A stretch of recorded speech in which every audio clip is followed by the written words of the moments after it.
আবারও বড় পতন দেশের দুই শেয়ার বাজারে। সপ্তাহের প্রথম কার্যদিবসে ডিএসসির প্রধান সূচক কমেছে প্রায় ৮৪ পয়েন্ট।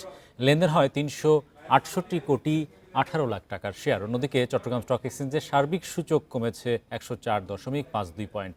এদিকে দরপতনের প্রতিবাদে নিয়ন্ত্রক সংস্থা বিএসইসির সামনে বিক্ষোভ করেছেন সাধারণ বিনিয়োগকারীরা। রোববার লেনদেনের শুরুতেই বাড়তে থাকে ঢাকা স্টকের সূচক।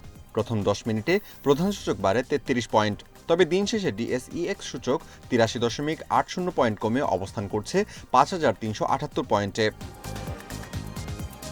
ডিএসইতে লেনদেন হয় ৩৬৮ কোটি টাকা। আগের দিনের চেয়ে লেনদেন বেড়েছে ৫৩ কোটি টাকা।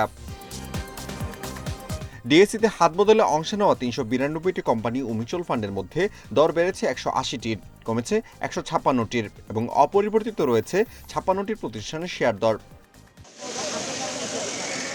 এদিকে দরপতনে ক্ষুব্ধ বিনিয়োগকারীরা নিয়ন্ত্রক সংস্থা বিএসইসির সামনে বিক্ষোভ করেন। এ সময় বিএসইসি চেয়ারম্যানের পদত্যাগের দাবি জানান তারা।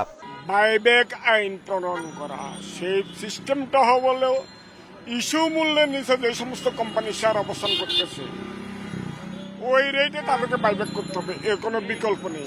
আমাদের একটাই দাবি, রাশেদ মাকসুদ উনি মানবতা বিরোধী এবং স্বৈরাচারের প্রেতাত্মাকে অতি বিলম্বে এখান থেকে পদত্যাগ করতে হবে।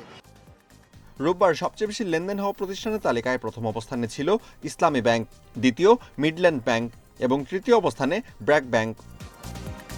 শতাংশের দিক থেকে দর বৃদ্ধি তালিকায় প্রথম অবস্থানে আছে ফুওয়াং সিরামিক, দ্বিতীয় ফুওয়াং ফুড এবং তৃতীয় অবস্থানে আছে রংপুর ডেইরি।